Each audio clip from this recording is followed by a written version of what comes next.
जय बाबा बर्फानी जी, भूखे को अन्न और प्यासे को पानी। बाबा जी के सभी प्यारे भक्तों को ओम नमः शिवाय। आज की जो वीडियो है, ये जो हमारे अनुभव हैं यात्राओं के, उनमें जो हमने सीखा है वो हम आपके साथ शेयर कर रहे हैं। कुछ चीज़ें अगर आप भी उनको इम्प्लीमेंट करेंगे अपनी यात्रा में, तो आपको भी यात्रा में आसानी होगी और परेशानी होने के चांस कम से कम रहेंगे। तो जैसे कि मैं बात करता हूँ, श्री अमरनाथ जी यात्रा में मैक्सिमम लोग ग्रुपों में आते हैं। जैसे 5 लोगों का ग्रुप, 10 लोगों का, 50 लोगों का, अकेले तो इक्का दुक्का लोग आते हैं। तो ग्रुप में आने वाले यात्रियों के लिए ये है कि अमरनाथ जी यात्रा में आपके पास बहुत, अब तो चलो फ़ोन की सुविधा होगी, आप चाहें तो फ़ोन रख लें। और जिनके पास फ़ोन नहीं है तो वहाँ ना बिछड़ने का ज़्यादा चांस रहते हैं। कोई पीछे चल रहा है, कोई आगे चल रहा है, आप चलो मैं आ रहा हूँ, या भंडारों में खाना खाने लगे, आपने ढूंढा, आपको अपना बंदा नहीं मिला, आप आगे निकल गए, फिर पता चला तो भंडारे में खाना खा रहा था। तो ये सब चीज़ें परेशानियाँ आती हैं। या यात्रा चल रही है, आपका बंदा थोड़ा आगे निकल गया है, जो आपके साथ यात्री आया हुआ है तो थोड़ा आगे निकल गया है, आप पीछे से देख रहे हैं कि मेरा यात्री कहाँ गया। तो इस छोटी छोटी परेशानियाँ आती हैं। तो इस परेशानी के सबसे बढ़िया ऑप्शन है आपके पास, आप जब भी अपने मतलब घर से निकलें तो कहीं से कैप ले लें, टोपियाँ। अब टोपियों में 2 ऑप्शन, अगर आप बड़ी और गोल टोपी लेते हैं तो आपको धूप से भी बचाएगी वो, है ना, और चलने में भी आसानी। जाए धूप पड़ रही है तो आपको छाता पकड़ने की जरूरत नहीं है। गोल टोपी होती है जो एम्पायर के पास होती है, क्रिकेट में जैसे एम्पायर होते हैं वो लोग गोल टोपी पहनते हैं, तो आपके कानों पे, गर्दन पे धूप, आंखों पे धूप से बचाएगी आपको। एक तो ऑप्शन ये है। अगर नहीं मिलती आपको, नॉर्मल आप कैप ले लो, 30-40 रुपये की कैप आती है, 40-40 रुपये की आप कैप ले लो, अपने ग्रुप वालों को एक कलर की कैप पहना दो। उससे बेनिफिट ये होगा कि जब भी आप यात्रा में चल रहे होंगे और आप आगे पीछे होते हैं और आप किसी से पूछते हैं कि भैया टोपी वाला आदमी आगे गया क्या, तो आप झट से जो यात्री होंगे वो कहेंगे हाँ हाँ ऐसी नील टोपी वाला आदमी अभी अभी गया, आगे गया। तो आपका फंडा क्लियर हो जाएगा, पहली बात। दूसरी बात, अगर आप किसी भंडारे में खाना खा रहे हैं और भंडारे में प्रसाद लेके आपको यात्रा के लिए आगे निकलना है, तो यार नहीं कि आपने खाना खाया आप सीधा निकल लेंगे। कोई ना कोई आपका ग्रुप लीडर होगा, सबकी जिम्मेदारी एक दूसरे के साथ चलना, क्योंकि अकेले जो रहेगा परेशानी उसको भी होगी और आपको भी होगी, क्योंकि आपके साथ यात्रा पे आया है तो आप परेशानी होंगे। तो सबसे बढ़िया है, आप भंडारे में जैसे आप खाना खा रहे हैं, आपने प्रसाद लेने के बाद आप जैसे निकले, आपने देखा भैया आपका बंदा कहाँ पे है, तो आपका यात्री आपको दूर से पहचान में आ जाएगा कि टोपी वाला भैया, आवाज़ लगा के आप बोल लोगे, आप सब जाएंगे इकट्ठे यात्रा करेंगे। दूसरी बात, अगर आप यात्रा में चल रहे हैं तो आपको पता रहेगा हाँ भैया मैं यहाँ हूँ, 2 बंदे हो रहे, 3 बंदे हैं, टोपियाँ आपको दूर से लगना नजर आएंगी। तो टोपी के तो बेनिफिट हो गया आपको।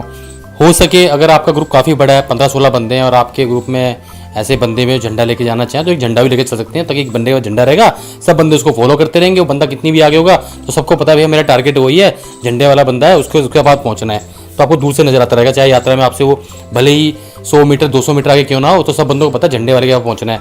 वो झंडे वाला बंदा अपना जा रहा है, हमें उसको फॉलो करते हुए उससे 100 मीटर आगे 100 मीटर पीछे है चलना है। तो ये बेनिफिट झंडे का हो सकता है और कैप का। दूसरा है हमारा जो एक आइडेंटिटी प्रूफ बनता है। तो कई लोग आई कार्ड बनाते हैं, लेकिन अब यह है कि आई कार्ड आप अलग से बनाएंगे तो आपको जो परमिट होता है ना, परमिट हर यात्री के पास होता है। तो परमिट आपका जगह जगह चेक भी होता है, 2-3 जगह चेक होता है, पहलगांव में चेक होता है, चंद्रावाड़ी में चेक होता है, ऊपर चेक पोस्ट पे चेक होता है। तो सबसे बढ़िया आप कोई ऐसा जैसे आई कार्ड का फोल्डर आता है या होल्डर आता है, उस टाइप का आप होल्डर ले लिए वाटरप्रूफ, उसमें अपना परमिट डाल दीजिए आप। परमिट डालने के बाद जैसे परमिट आप उसमें डाल देंगे तो उसका बेनिफिट ये होगा कि जहाँ कहीं भी आपका परमिट चेक होगा, फटाफट आप निकाल के वहाँ पे चेक करा सकते हैं। उसको फोल्ड करके उसमें डाल दीजिए, चेक करा सकते हैं, वो काम आता है। दूसरा आई कार्ड इसलिए बनाते हैं कि कोई बिछड़ जाए या कोई भगवान ना करे कि बेहोश हो गया, ऑक्सीजन नहीं आ रही, उसके हमारे बेहोश हो गया, चक्कर आ गया और उसको कोई मेडिकल ट्रीटमेंट देना पड़ता है, तो सबसे ज़्यादा ज़रूरी होता है आपका ब्लड ग्रुप क्या है, आप कहाँ से हो, आपके ग्रुप के साथ लोग कौन से हैं, ये सब चीज़ें देखनी पड़ती हैं। तो उसके लिए आपके पास जो आपका ये परमिट होता है, इसमें सारी इन्फॉर्मेशन होती है जो आपके गले में लटका रहेगा। तो इन केस ऐसा कभी होता है तो आपके परमिट को देख के वो आपका मेडिकल ट्रीटमेंट स्टार्ट कर सकते हैं, अगर इन केस ज़रूरत पड़ती है तो इसके लिए आपको आई कार्ड बनाने की जरूरत नहीं, परमिट से काम चल जाएगा, अपने गले में डाल के हो जाएगा। तीसरा है आपका यात्रा के दौरान आपके पास फ़ोन है या आपको नंबर याद है, बड़ी अच्छी बात है। लेकिन कई बार कैसा होता है कि फ़ोन स्विच ऑफ हो गया, ठंड के मारे हो गया, फ़ोन में कोई प्रॉब्लम आ गई, तो आपको अपने घर पे फ़ोन करना है, अगर आपको नंबर याद नहीं है, किसी और को फ़ोन करना है, क्या करना है। तो इसके लिए आप कम से कम 5 से 10 लोग जिन्हें आप जानते हैं और जिनसे आपने यात्रा में बात करनी है, या जो आपके घर पे इन्फॉर्मेशन दे सकते हैं। पता चला मैं अपने घर पे अपने पापा जी को फ़ोन कर रहा हूँ और पापा जी का फ़ोन स्विच ऑफ आ रहा है, अब मैं यात्रा पे आगे निकल जाऊँगा, आगे तो फ़ोन मिलेंगे नहीं, फिर शाम को मिलेंगे, तो शाम को बात कैसे होगी। तो मैंने किया, अपने भाई को फ़ोन कर लिया, या मैंने अपने दोस्त को फ़ोन किया कि पापा जी को बता देना आप कि बाबा का फ़ोन आया था ऐसे ऐसे, और उन्होंने बताया कि सब ठीक ठाक है, वो यहाँ पहुँच गया, तो उनकी टेंशन खत्म हो जाएगी। तो इसलिए आप कम से कम 5 से 10 लोगों का नंबर आप लिस्ट में लिख लीजिए और अपनी जेब में रखिए, ताकि फ़ोन स्विच ऑफ होने पे, कुछ भी होने पे आप उसे लिस्ट को निकाल के आप उन्हें कॉल कर पाएँ। तो मेरे इस वीडियो में 3 पॉइंट थे, एक था कैब का आपका, दूसरा आई कार्ड का, तीसरा पर्ची का।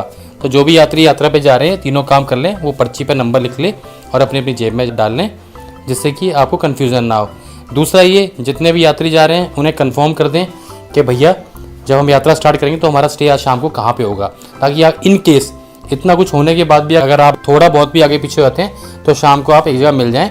उसके अलावा ये ऑप्शन ये है कि अनाउंसमेंट होती हैं, लेकिन यात्रा में ये है कि जैसे आप यात्रा पे पहुंचने वाले होंगे पड़ाव पे, चाहे आप शेषनाग स्टे कर रहे हैं तो शेषनाग में भी गेट है, वहाँ पे एंट्री गेट, अपने आप अपने यात्री का वेट वहीं करें। आप आगे पीछे ना जाएं, पर चला वो अंदर चले गए और आप बाहर ही खड़े हैं तो वहीं वेट करें, वो आ जाएंगे।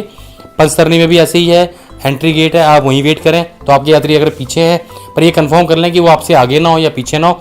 बाकी अनाउंसमेंट होती रहती हैं, अगर ऐसा कुछ होता है तो अनाउंसमेंट करा के आप भी जान सकते हैं। इसके अलावा मैं आपको ना कुछ भंडारे वालों के संस्थाओं के नंबर दे दूंगा या नाम दे दूंगा, जिससे कि आप अपने यात्री को बोल सकते हैं कि भैया अगर आप पहले पहुंच जाओ तो उस भंडारे में वेट करना, ताकि पीछे से हम आएंगे तो हम भी उस भंडारे में आपको आके मिल जाएंगे।